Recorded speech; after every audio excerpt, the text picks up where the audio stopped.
Welcome to RRB lab. আজকে 29শে June. আর আজকের যতগুলো ইম্পর্টেন্ট কারেন্ট অ্যাফেয়ার্স আছে তার সঙ্গে সঙ্গে আমরা পিছনের current affairs topic wise revision করব, কিছু স্ট্যাটিক জিকে এবং শেষে তোমাদের মক টেস্ট নেব। চলো শুরু করি প্রথম কোশ্চেন দিয়ে। জাতীয় পরিসংখ্যান দিবস কোন দিনে পালন করি? এই জাতীয় পরিসংখ্যান দিবস কোন দিন পালন করা হয়? সেটা হচ্ছে 29শে জুন।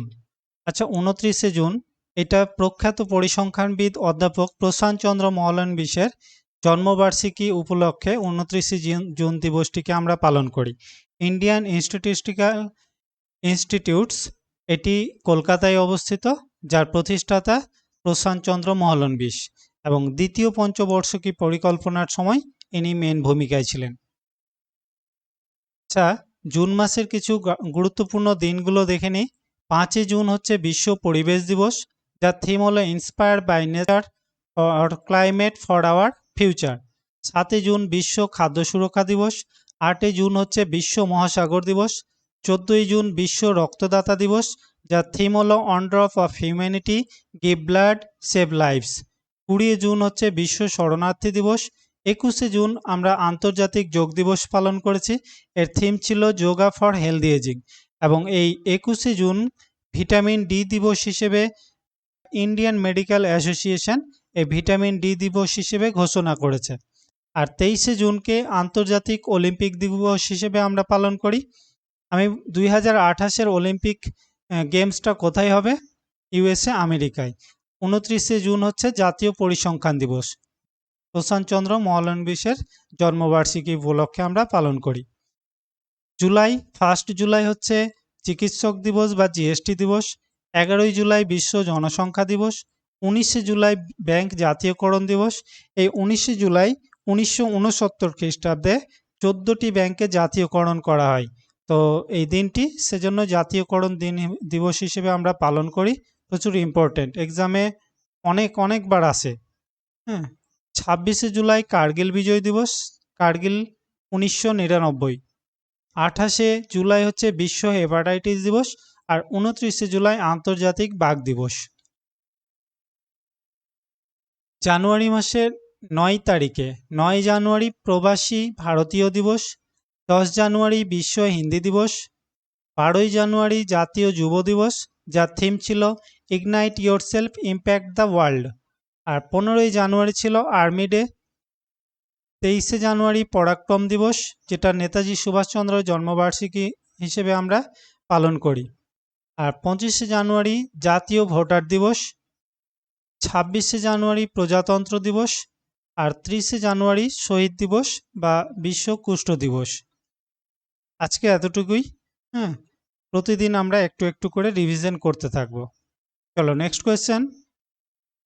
ভূমিকম্পে ক্ষতিগ্রস্ত কোন দেশকে সাহায্য করার জন্য ভারত অপারেশন অমিস্তাদ শুরু করেছে?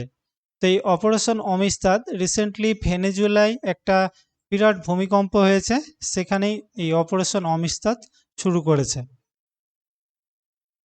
সেখানে পরপর 2বার ভূমিকম্প হয়। প্রথমবার 7.2 রিক্টার স্কেলে যার মান, আর ঠিক 45 সেকেন্ড পরেই 7.5।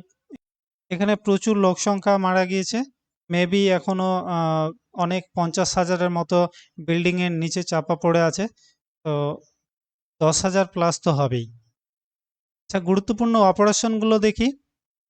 অপারেশন অন্তিম প্রহার, যেটি মহারাষ্ট্রের গড়চিরোলিকে নকশাল মুক্ত করার জন্য এই অভিযানটা চালিয়েছে। অপারেশন হিমসেতু, সিকিমের লাচেন ও চুংথাংয়ে তুষারপাতে ফেঁসে যাওয়া পর্যটকদের উদ্ধারে ভারতীয় সেনার একটি সফল অভিযান। আর অপারেশন ক্র্যাকডাউন হচ্ছে তেলেঙ্গানা পুলিশ দ্বারা গঠিত সংগঠিত সাইবার অপরাধ নেটওয়ার্ককে ধ্বংস করার একটি অভিযান। অপারেশন ঊর্জা সুরক্ষা, যেটি হরমুজ প্রণালী, ইরানের যে ওই হরমুজ, সেই হরমুজ প্রণালী দিয়ে আসা তেল ও গ্যাস জাহাজগুলোকে সুরক্ষা নিশ্চিত করতে আমাদের ভারতীয় নৌসেনার একটি অভিযান, কি অপারেশন ঊর্জা সুরক্ষা। অপারেশন ত্রাসি, জম্মু কাশ্মীরের কিশতওয়াড় জেলার চক্র এলাকায় জঙ্গি দমনের জন্য চালানো একটি অভিযান, অপারেশন ত্রাসি। আর অপারেশন এপিক ফিউরি, যেটি যুক্তরাষ্ট্র কর্তৃক ইরানের পারমাণবিক ও সামরিক অবকাঠামো ধ্বংসের জন্য একটি অপারেশন। আচ্ছা, অপারেশন মেগাবুরু, প্রচুর ইম্পর্টেন্ট। এটি ঝাড়খণ্ডের একটি অপারেশন, যেটি সারান্ডা ও কোলহান অরণ্যে নকশাল বিরোধী একটি অভিযান ছিল। অপারেশন স্বদেশ, ইরানে আটকে পড়া ভারতীয়দের নিরাপদে ফিরিয়ে আনার জন্য। অপারেশন অ্যাবসোলিউট রিজলভ, যেটা মার্কিনের ডেল্টা ফোর্স ভেনেজুয়েলার প্রেসিডেন্ট নিকোলাস মাদুরোকে গ্রেপ্তার করে নিউ ইয়র্কে নিয়ে এসছে। আর অপারেশন ক্রিস্টাল ফোর্ট্রেস, সিবিআই ও দিল্লি পুলিশের যৌথভাবে মাদক চক্র ধ্বংস অভিযানের নাম operation crystal fortress. Operation hawk eye, যেটা সিরিয়ায় আইএসআইএস লক্ষ্যবস্তুকে মার্কিন বিমান হামলা। অপারেশন সাগরবন্ধু হচ্ছে শ্রীলঙ্কার ঘূর্ণিঝড়ে ক্ষতিগ্রস্তদের জন্য ভারত সরকারের ত্রাণ ও উদ্ধারের অভিযান। দ্য সেকেন্ড অরবিট নামক বইটি কে লিখেছেন? এই দ্য সেকেন্ড অরবিট নামক বইটি লিখেছেন শুভাংশু শুক্লা। এই বইটি উন্মোচন করেছেন ভারতীয় বিমান বাহিনীর প্রধান অমরপ্রীত সিং। ইম্পর্টেন্ট কিন্তু। The second orbit, Shubhanshu Shukla, উন্মোচন করেছেন Amarpreet Singh. The library man of India, এটি লিখেছে সিপি রাধাকৃষ্ণন। আচ্ছা, বই ও লেখকগুলো বেশিরভাগ ইংলিশ টার্মে থাকে, তো তোমরা বাংলায় আমি লিখেছি, কিন্তু ইংলিশ টার্মটা পড়লে এটা মনে থাকে বেশি। হ্যাঁ, the library man of India, CP Radhakrishnan. All time favourite friendship stories, লিখেছে রাস্কিন বন্ড, প্রচুর important. Better never stop, Shyam Srinivasan. The curious and the classified, Manoj Mukund Naravane. The lawful and the awful, Tushar Mehta. Apnapan লিখেছে শিবরাজ সিং চৌহান, প্রচুর ইম্পর্টেন্ট এটাও। A road well travelled, R K Raghavan. We the people of India, T M Krishna. Types of time লিখেছে সুধা মূর্তি। আর Karuna the power of compassion লিখেছে কৈলাস সত্যার্থী। তেলেঙ্গানায় কোন দেশের নেতার নামে একটি রাস্তার নামকরণ ডোনাল্ড ট্রাম্প এভিনিউ করা হয়েছে? তো তেলেঙ্গানার একটা রাস্তা যার নাম ডোনাল্ড ট্রাম্প এভিনিউ করা হয়েছে। তোমরা সবাই জানো ডোনাল্ড ট্রাম্প আমেরিকার প্রেসিডেন্ট। এই পাগলার নামে কে করলো? হ্যাঁ, এটা তো বিরাট ব্যাপার। চলো, তেলেঙ্গানার হায়দ্রাবাদে অবস্থিত মার্কিন কনসুলেট বা বাণিজ্যিক দূতাবাসের বাইরের একটি রাস্তার নাম, যেটি প্রেসিডেন্ট ডোনাল্ড ট্রাম্পের নামে রাখা হয়েছে, ডোনাল্ড ট্রাম্প এভিনিউ। কোথায়? তেলেঙ্গানায়। আচ্ছা, আমেরিকা, আমেরিকা কোথায় রেখেছে? এই হচ্ছে আমেরিকা। আমেরিকার রাজধানী হচ্ছে ওয়াশিংটন ডিসি। এর বর্তমানে প্রেসিডেন্ট ডোনাল্ড ট্রাম্প, উপরাষ্ট্রপতি হচ্ছে জেডি ভ্যান্স। আচ্ছা, আমেরিকা, এই যে এটা দেখতে পাচ্ছ, এটা হচ্ছে সুপেরিয়র হ্রদ, মিষ্টি জলের হ্রদ, বিশ্বের বৃহত্তম মিষ্টি জলের হ্রদ সুপেরিয়র হ্রদ। এটা হচ্ছে সুপেরিয়র হ্রদ, কানাডা এবং আমেরিকার এই মিডিলে রয়েছে। আর এখানে রয়েছে বৃহত্তম জলপ্রপাত নায়াগ্রা জলপ্রপাত। আচ্ছা, জলপ্রপাত, তো জলপ্রপাত কি? ভেনেজুয়েলার অ্যাঞ্জেল জলপ্রপাত, যেটা কি উচ্চতম জলপ্রপাত। পৃথিবীর উচ্চতম জলপ্রপাত হচ্ছে অ্যাঞ্জেল জলপ্রপাত, ভেনেজুয়েলা। আর আমেরিকা হচ্ছে বিশ্বের প্রথম লিখিত সংবিধান এই আমেরিকাতেই লেখা হয়েছিল। এখানকার পার্লামেন্টকে বলে কংগ্রেস। আর আমাদের সংবিধান এই আমেরিকা সংবিধান থেকে কিছু জিনিস নিয়েছে, তা হলো যেমন মৌলিক অধিকার, তোমার প্রস্তাবনা লিখেছে, প্রিয়াম্বলের যে ধারণাটা এখান থেকে নেওয়া হয়েছে, বিচার বিভাগের স্বাধীনতা, রাষ্ট্রপতির যে ইমপিচমেন্ট, রাষ্ট্রপতিকে যদি সরানোর কোনো ব্যাপার হয়ে যায় তখন যে সংবিধান, সেটা এই আমেরিকা থেকেই নেওয়া হয়েছে। আচ্ছা, ভেনেজুয়েলা রিসেন্টলি বারবার আসছে, তো ভেনেজুয়েলাকে আমরা দেখে নেব। ভেনেজুয়েলার রাজধানী কারাকাস, ভূমিকম্পে এই কারাকাসই সবচাইতে বেশি আঘাত হানে। এর বর্তমানে প্রেসিডেন্টের নাম হচ্ছে ডেলসি রদ্রিগেজ, এবং এবার যে নোবেল প্রাইজ মারিয়া করিনা মাচাদো, তিনি এই ভেনেজুয়েলারই বাসিন্দা। আর এখানকারই প্রেসিডেন্ট নিকোলাস মাদুরোকে ডোনাল্ড ট্রাম্পের একটি অপারেশন অ্যাবসোলিউট রিজলভের দ্বারা সে এই ভেনেজুয়েলা থেকে নিউ ইয়র্কে নিয়ে গেছে। কানাডার প্রধানমন্ত্রীর নাম হচ্ছে মার্ক কার্নি, আর এখানকার রাজধানী হচ্ছে অটোয়া। সম্প্রতি ভারত কোন দেশের নাগরিকদের জন্য পুনরায় ট্যুরিস্ট ভিসা পরিষেবা চালু করেছে? তো এই ট্যুরিস্ট ভিসা পরিষেবা চালু করেছে বাংলাদেশের সঙ্গে। বাংলাদেশের সঙ্গে ট্যুরিস্ট ভিসা বন্ধ ছিল, আবার এই পুনরায় চালু করার সিদ্ধান্ত নিয়েছে আমাদের এই ভারত সরকার। আচ্ছা, বাংলাদেশ, তো বাংলাদেশ কোথায় রয়েছে? এই বাংলাদেশের ভারতের পাশে এই বাংলাদেশ। বাংলাদেশের প্রথম হচ্ছে এর রাজধানী ঢাকা। আর এটা আমাদের রাজ্যকে 5টি রাজ্যের সীমানাকে টাচ করে আছে। পশ্চিমবঙ্গ, তোমার আসাম, মেঘালয়, ত্রিপুরা এবং মিজোরাম, 5টি রাজ্যকে টাচ করে আছে। হ্যাঁ, নেপাল, নেপালের রাজধানী কি? কাঠমান্ডু, নেপালের মুদ্রার নাম নেপালি রুপি। ভুটান, ভুটানের রাজধানী থিম্পু, আর এর মুদ্রার নাম হচ্ছে নুলট্রাম।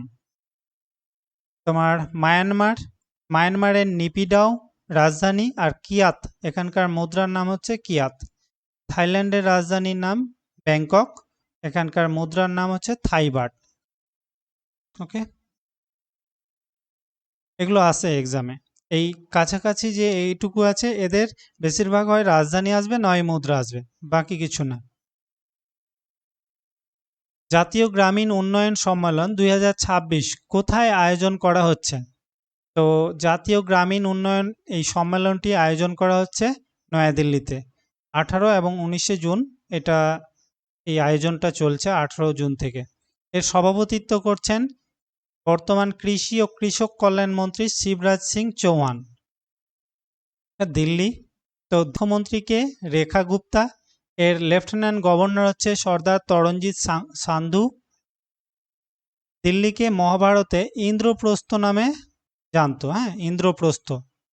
আর এখানকার উল্লেখযোগ্য India gate, lotus temple, Akshardham মন্দির, হুমায়ুনের সমাধি, কুতুব মিনার, লালকেল্লা, আর এখানে প্রধান নদী হচ্ছে যমুনা। আচ্ছা, যেটা জাতীয় সম্মেলন হয়েছে, আমি মিস্টেক হয়েছে, এটা আন্তর্জাতিক সম্মেলন করেছি, কিন্তু এটা জাতীয় সম্মেলন হবে, জাতীয় সম্মেলন। তো রায়সিনা ডায়লগ হয়েছে নতুন দিল্লিতে। সুরাজকুণ্ডু আন্তর্জাতিক শিল্প মেলা হরিয়ানার ফরিদাবাদে। India AI summit, India AI impact summit important, এটা ভারত মণ্ডপ নিউ দিল্লিতে হয়েছে। বায়ো এশিয়া সামিট হয়েছে হায়দ্রাবাদে। আর ব্ল্যাক সোয়ান সামিট হয়েছে ভুবনেশ্বর, উড়িষ্যার ভুবনেশ্বরে। কোণার্ক মন্দির যে রয়েছে উড়িষ্যায়, কোণার্ক মন্দির, তাকে বলা হয় ব্ল্যাক পাগোডা। তো এই ব্ল্যাক প্যাগোডা অনুযায়ী অনেক কিছুর নাম দেখবে উড়িষ্যায় ব্ল্যাক দিয়ে শুরু হবে। ইম্পর্টেন্ট ব্ল্যাক, তো উড়িষ্যার সঙ্গে জুড়ে দিবে। আন্তর্জাতিক চলচ্চিত্র উৎসব 56তম, এটা পানাজিতে হয়েছে, গোয়ার পানাজি, গোয়ার রাজধানীও পানাজি। আর 5তম রাজভাষা সম্মেলন, যেটা গুজরাটের গান্ধীনগরে হয়েছে। Semicon India Yashobhoomi. বিমস্টেক নারী নিরাপত্তা ও ক্ষমতায়ন সম্মেলন হয়েছে হায়দ্রাবাদে। গ্লোবাল এনার্জি লিডার্স সামিট হয়েছে পুরীতে। আর global summit on traditional medicine, যেটা আয়ুর্বেদা, সেটা হয়েছে নিউ দিল্লিতে। আর ইন্ডিয়া ইন্টারন্যাশনাল সায়েন্স ফেস্টিভ্যাল হয়েছে চণ্ডীগড়ে। রাজলিবান্ধা ডাইভারশন সেচ প্রকল্প ভারতের কোন রাজ্যে তৈরি করা হয়েছে? তো এই রাজলিবান্ধা ডাইভারশন সেচ প্রকল্প তৈরি হয়েছে কর্ণাটকে। এর যে মূল ব্যারেজ বা বাঁধটি, সেটি কর্ণাটক রাজ্যের রায়চুর জেলার রাজলিবান্ধা গ্রাম দিয়ে কৃষ্ণা নদীর প্রধান উপনদী তুঙ্গভদ্রা নদীর উপর নির্মাণ করা হয়েছে। দেখো, এই যখনই সেচ প্রকল্পগুলো আসবে তখন কোন নদীর উপর হয়েছে এটা সবচাইতে বেশি ইম্পর্টেন্ট। তো তুঙ্গভদ্রা নদীর উপর, অথবা যদি কৃষ্ণা থাকে তাহলে কৃষ্ণাও বলে দিবে। কৃষ্ণার উপনদী তুঙ্গভদ্রা, তো তুঙ্গভদ্রা নদীর উপর কি রাজলিবান্ধা ডাইভারসেস সেচ প্রকল্প। কোথায়? কর্ণাটকে। কর্ণাটকের মুখ্যমন্ত্রীকে ডিকে শিবকুমার, এর রাজধানী হচ্ছে বেঙ্গালুরু। রাজ্যপাল থাওয়ারচাঁদ গেহলত। আর এখানে উৎসব মাইসুর দশেরা নামে একটি প্রচুর ইম্পর্টেন্ট উৎসব পালিত হয়। কর্ণাটককে ভারতের আইটি হাব বলা হয়, এবং কর্ণাটক হচ্ছে কফি উৎপাদনে ভারতের শীর্ষ রাজ্য। এখানে প্রধান নদী হচ্ছে কাবেরী, কৃষ্ণা এবং তুঙ্গভদ্রা। তো এই তুঙ্গভদ্রার উপরে এই সেচ প্রকল্পটি। আর কাবেরী নদী, যেটাকে দক্ষিণ ভারতের গঙ্গা বলা হয়। দক্ষিণের গঙ্গা যদি বলে তবে গোদাবরী, আর দক্ষিণ ভারতের গঙ্গা বললে কাবেরী। এটা অনেকে সিলি করে, হ্যাঁ, এটা কিন্তু মাথায় রাখবে। কাবেরী দক্ষিণ ভারতের আর গোদাবরী কি দক্ষিণের। যোগ জলপ্রপাত ভারতের উচ্চতম জলপ্রপাত, এই কর্ণাটকেই রয়েছে। এখানে বন্দিপুর জাতীয় উদ্যান, নাগরহোল, ব্যানারঘাটা এবং কুদ্রেমুখ জাতীয় উদ্যান উল্লেখযোগ্য। ইউনেস্কো সাইট হাম্পি, যেটা বিজয়নগরের রাজধানী কি হাম্পি। হরিহর ও বুক্কা তৈরি করেছিল এই বিজয়নগর সাম্রাজ্য। কিছু প্রকল্প আমরা রাজ্য সরকারে দেখি। মেরি রস যোজনা পাঞ্জাব সরকার করেছে। তোমার রেশন যে পাচ্ছে গরিবরা, সেই রেশনের সঙ্গে 2 থেকে 3 মাস পরে একটা চাল ডাল বা তেলের একটা প্যাক দিয়ে দিচ্ছে, সেটাই হচ্ছে মেরি রসই যোজনা, এ পাঞ্জাব সরকার। অন্নপূর্ণ ভান্ডার যোজনা 3000 করে মহিলাদের, এটা পশ্চিমবঙ্গ সরকার। আফটার কেয়ার যোজনা দিল্লি সরকার। মাশরুম মিশন অন্ধ্রপ্রদেশ সরকার, ইম্পর্টেন্ট। আদা মিশন, এটাও ইম্পর্টেন্ট, তোমার মিজোরাম সরকার। এই আদা, এখানকার আদা জিআই ট্যাগ পেয়েছে, তো যার জন্য এর আদা মিশন প্রকল্প শুরু করেছে। হর ঘর যোগ অভিযান মধ্যপ্রদেশ সরকার। সিএম ইন্সপায়ার যোজনা মেঘালয় সরকার করেছে। প্রজেক্ট জিরো করেছে কেরালা সরকার। প্রজেক্ট জিরো এটা অ্যান্টি কারাপশনের একটি প্রকল্প। হ্যাঁ, এখানে একটা অনলাইনে পোর্টাল শুরু করেছে। যদি কেউ কোনো দুর্নীতি বা এই কারাপশনের ব্যাপারে সেখানে কোনো ভিডিও আপলোড করে, তো তাকে 5000 টাকা দেওয়া হবে, তার সঙ্গে তার গোপনীয়তা বজায় রাখবে। এটা কে করেছে? কেরল সরকার। জোনাগিরি স্বর্ণ প্রকল্প অন্ধ্রপ্রদেশের কুর্নুলে। আরোগ্য বন উদ্যোগ হচ্ছে এনএচএআই, national highway authority of India. এরা আরোগ্য বন মানে রাস্তার পাশে নিম বা এই ধরনের ঔষধি গাছগুলো লাগানোর প্রকল্প। হিম সরোবর পরিকল্পনা হচ্ছে লাদাখ সরকার। হিম, যখন শীতকালে এখানে বরফ জমে থাকে, কিন্তু গ্রীষ্মকালে সেই জল চলে যায় এবং গ্রীষ্মকালে জলের এখানে অনেকটা ঘাটতি দেখা যায়। তো এই জল যাতে না চলে যায় তারই এই পরিকল্পনা, হিম সরোবর পরিকল্পনাকে লাদাখ সরকার। মাই গাঁও আরোগ্য সম্পন্ন গাঁও অভিযান হচ্ছে মহারাষ্ট্র সরকার। আর লাখপতি বিটিয়া যোজনা দিল্লি সরকার চালু করেছে। পরমাণু তাপ চালিত হাইড্রোজেন প্ল্যান্ট স্থাপনকারী বিশ্বের প্রথম দেশ কোনটি? তো পরমাণু তাপ দ্বারা হাইড্রোজেন প্ল্যান্ট স্থাপন করছে বা তৈরি করছে, এটা বিশ্বের প্রথম দেশ হচ্ছে আমাদের ভারত। তামিলনাড়ুর কালপাক্কামে Indira Gandhi centre for atomic রিসার্চে এই প্ল্যান্টটি চালু করা হয়েছে। এটি পারমাণবিক চুল্লির তাপ ব্যবহার করে জল থেকে হাইড্রোজেনকে উৎপন্ন করে।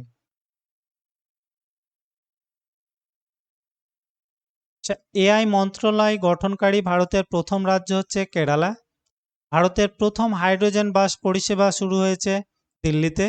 ভারতের প্রথম সম্পূর্ণ ডিজিটাল ব্যাংকিং গ্রহণকারী রাজ্য কেরালা। ভারতের ইউপিআই গ্রহণকারী প্রথম ক্যারিবিয়ান দেশ হচ্ছে ত্রিনিদাদ ও টোব্যাগো।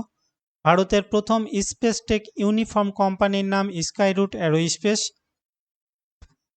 ভারতের প্রথম মুক্তা চাষ ক্লাস্টার হাজারিবাগে শুরু হয়েছে। ভারতের প্রথম পিএম মিত্র পার্কের উদ্বোধন করেছে তেলেঙ্গানার ওয়ারাঙ্গলে। ভারতের প্রথম গ্রিন মিথানল প্ল্যান্ট স্থাপন করেছে গুজরাটে। ভারতের প্রথম transgender cricket umpire Ritika Shri. Delhi metro ইন্টারন্যাশনালের প্রথম সিইও হচ্ছে সঞ্জয় জমুয়ার। আর ভারতের প্রথম এলজিবিটিকিউ কুইয়ার মানে সমকামী, এটি রাজ্যসভার সংসদ যে প্রকাশ্যে স্বীকার করেছে, সে হচ্ছে মেনকা গুরুস্বামী। ভারতের প্রথম কোয়ান্টাম কম্পিউটার লঞ্চ হচ্ছে অমরাবতী, অন্ধ্রপ্রদেশে। আর সাইকেলে এভারেস্ট বেস ক্যাম্পে পৌঁছানো প্রথম ভারতীয় মহিলা হচ্ছে উত্তরপ্রদেশের দিব্যা সিং, গোরখপুরের বাসিন্দা। জিআই ট্যাগপ্রাপ্ত বিখ্যাত সৌন্দর্যা আম কোন রাজ্যের, যার প্রথম আন্তর্জাতিক চালান সম্প্রতি ইউএইতে পাঠানো হয়েছে? তো এই সৌন্দর্যা আম, সৌন্দর্যে যেমন নাম তেমন দেখতেও, খেতেও সেটা। আমি গিয়েছি, খেয়েছিও। তো এটা হচ্ছে মধ্যপ্রদেশ সরকার, মধ্যপ্রদেশ রাজ্যের একটি জিআই ট্যাগ প্রাপ্ত সৌন্দর্য আম। মধ্যপ্রদেশের রেওয়া জেলায় বিখ্যাত সৌন্দর্য আম, এটি প্রায় 1 টনের প্রথম আন্তর্জাতিক চালান সংযুক্ত আরব আমিরাত ইউএইতে রপ্তানি করা হয়েছে। আচ্ছা, মধ্যপ্রদেশ, তো মধ্যপ্রদেশের রাজধানী কি? ভোপাল। এর সর্বোচ্চ শৃঙ্গ হচ্ছে ধূপগড়, 1350 মিটার। এক্সামে আসে, মহাদেব পাহাড়ে অবস্থিত এটি। মহাদেবের সর্বোচ্চ শৃঙ্গ কি? ধূপগড়। হ্যাঁ, 1350 মিটারটা না আসলেও এটা অনেক আছে যে মহাদেব পাহাড়ের সর্বোচ্চ শৃঙ্গের নাম কি? ধূপগড়। এখানে প্রধান নদী হচ্ছে নর্মদা, তাপ্তি, চম্বল, বেতুয়া এবং সোন, কিন্তু নর্মদা প্রধান নদী। বনভূমির দিক দিয়ে মধ্যপ্রদেশ হচ্ছে ভারতের সবচেয়ে বেশি বনভূমি এখানেই রয়েছে। আর জাতীয় উদ্যান এখানে কানহা, বান্ধবগড়, পান্না, পেঞ্চ, সাতপুরা, মাধব এবং বনবিহার জাতীয় উদ্যান এই মধ্যপ্রদেশে রয়েছে। ইম্পর্টেন্ট এগুলো। খনিজ সম্পদের মধ্যে হীরা, ম্যাঙ্গানিজ, তামা এবং ডলোমাইট উৎপাদনের শীর্ষ রাজ্য। তো হীরাটা বেশি মনে রাখবে, হীরা মূল্যবান জিনিস, এটা মধ্যে থাকে, তো মধ্যপ্রদেশ। ঠিক আছে, হীরা। ইন্দোর হচ্ছে ভারতের পরিচ্ছন্নতম শহর। আর খাজুরাহো স্মৃতিস্তম্ভ, যেটা হিন্দু ও জৈন মন্দিরের জন্য বিখ্যাত এবং চান্দেলা রাজবংশ দ্বারা নির্মিত। প্রচুর ইম্পর্টেন্ট, এক্সামে প্রচুর আসে। সাঁচি স্তূপ, ঢি হয়ে গেছে, সাঁচি স্তূপ, এটা বৌদ্ধ স্থাপত্যের অন্যতম নিদর্শন। সাঁচি স্তূপ কে তৈরি করেছে? সম্রাট অশোক। সবচাইতে বড় স্তূপ এই সাঁচি স্তূপ। কোথায়? মধ্যপ্রদেশে অবস্থিত। ভীমবেটকা গুহা, প্রাচীন প্রস্তর যুগের গুহাচিত্রের জন্য বিখ্যাত ভীমবেটকা গুহা। জিআই ট্যাগ মধ্যপ্রদেশের পান্না ডায়মন্ড হীরা বললাম মধ্যপ্রদেশে, তো এখানে পান্না ডায়মন্ড জিআই ট্যাগ পেয়েছে। গুজরাটের কচ্ছি খাড়েক একটি খেজুরের নাম, জিআই ট্যাগ পেয়েছে। গোয়ায় ওজো ফেনি একটি মদের নাম, ওজো ফেনি পর্তুগাল আমল থেকে এই মদ বানানো হচ্ছে, তো এটা জিআই ট্যাগ পেয়েছে। মেঘালয়ের ইন্ডিয়া সিল্ক, রাজস্থানের নাগৌরি অশ্বগন্ধা, অন্ধ্রপ্রদেশের পন্ড্রু খাদি, পশ্চিমবঙ্গের কাদিয়াল শাড়ি, কালো নুনিয়া চাল। আইএসএসএফ জুনিয়র বিশ্ব চ্যাম্পিয়নশিপ 2026-এর পদক তালিকায় কোন দেশ 25টি মেডেল জিতে শীর্ষে রয়েছে? ISSF, international shooting sports federation. এখানে শুটিং নিয়ে ওই গেমগুলো, যেটা তোমার কি আমাদের ভারত 25টা মেডেল জিতে শীর্ষস্থান দখল করেছে। এই খেলাটি হয়েছে জার্মানির সুহল শহরে। জার্মানির সুহল শহরে। আচ্ছা, খেলাধুলা দেখি। 55তম টেবিল টেনিস চ্যাম্পিয়নশিপ কোথায় হয়েছে? নিউ দিল্লিতে 2026-এ। আর 34তম যে গ্রীষ্মকালীন অলিম্পিক, সেটা 2028-এ হবে কোথায়? ইউএসএ, লস অ্যাঞ্জেলাস, ইউএসএ, আমেরিকায়। অলিম্পিক ডে আমি বললাম একটু আগে, ইউএসএতে। আর 35তম 2032-এরটা হবে অস্ট্রেলিয়ায়। শীতকালীন 2026-এরটা রিসেন্ট ফেব্রুয়ারি মাসে মিলান ও কর্টিনা শহরে হলো। 2030-এ হবে ফ্রান্সে এবং 2034-এ হবে আমেরিকায়। আর যুব অলিম্পিক হবে 2026-এ, যুব অলিম্পিক সেনেগালে।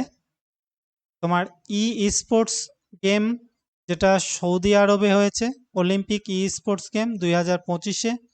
আর 38তম জাতীয় গেমস হয়েছে উত্তরাখণ্ডে 2025-এ। এরপরে 2027-এ হবে মেঘালয়ে। প্রচুর ইম্পর্ট্যান্ট। হ্যাঁ, 39তম জাতীয় গেমস কোথায় হবে? মেঘালয়ে। আইসিসি চ্যাম্পিয়ন্স ট্রফি পাকিস্তানে হয়েছে, আর 2029-এ হবে ভারতে। আর ক্রিকেট বিশ্বকাপ দক্ষিণ আফ্রিকা, জিম্বাবুয়ে, নামিবিয়ায় হবে 2027-এ, আর 2031-এ হবে ভারত ও বাংলাদেশে। আচ্ছা, এটা হলো 2025-এর 1 জুন থেকে 2026-এর 1 জুন পর্যন্ত পুরো 1 বছরের একটা কারেন্ট অ্যাফেয়ার্সের বই, যেটি আমি লিখেছি। প্রত্যেকটা টপিক অনুযায়ী খুব সুন্দর করে সাজানো রয়েছে, এবং এখানে শেষে আমি 6 মাসের অনলাইনার এবং 6 মাসের এমসিকিউ দিয়েছি। এটা তোমরা যদি চাও তাহলে আমি 10 মাসের করে দিতে পারবো। 10 মাসের, 12 মাসের দেওয়া যাবে, কিন্তু আমি কম করে রেখেছি কারণ এতগুলো পড়া হয় না। আর যা আছে, আমি যা কিছু পড়াই যেটা রিভিশন করি আমি এই বই থেকেই করি। প্রত্যেক মাসের 5 থেকে 10 তারিখের মধ্যে মধ্যে আমি বইকে আপডেট করে দেব। তোমরা চাইলে হোয়াটসঅ্যাপে তোমরা যোগাযোগ করবে। দাম আমি খুবই কম রেখেছি, যেই দাম 150 টাকা হওয়া উচিত আমি সেই দাম 30 টাকায় রেখেছি আর কি। তো ঠিক আছে, চাইলে যোগাযোগ করবে। আর এটা ছিল আগের দিনের প্রশ্নের উত্তর, তোমরা একবার পজ করে দেখে নাও, মিলিয়ে নাও। চলি আজকের প্রশ্ন। আজকের প্রশ্ন এই 5টা, এইটা তোমরা কমেন্ট বক্সে অ্যান্সার করো। দেখো কমেন্ট বক্সে করলে তোমাদের ঠিক হলো বা ভুল হলো সেটা যদি একবার মিলে নাও সেটা তৃতীয়বার আর ভুল হবে না। তো অবশ্যই তোমরা কমেন্ট করো আর এটাকে সিরিয়াসলি নাও। এই 5টা তোমাদের লেভেলকে বুস্ট করবে। কোথায় উইক পয়েন্ট তোমরা বুঝতে পারবে, সেই উইক পয়েন্টের উইক টপিকটা তোমরা একবার পড়ে নেবে। এইভাবে রিভিশন করতে থাকো, আমার সঙ্গে জুড়ে থাকো। কারেন্ট অ্যাফেয়ার্স, স্ট্যাটিক, জিকে এগুলো নিয়ে কোনো ভয় থাকবে না। ওকে, বাই।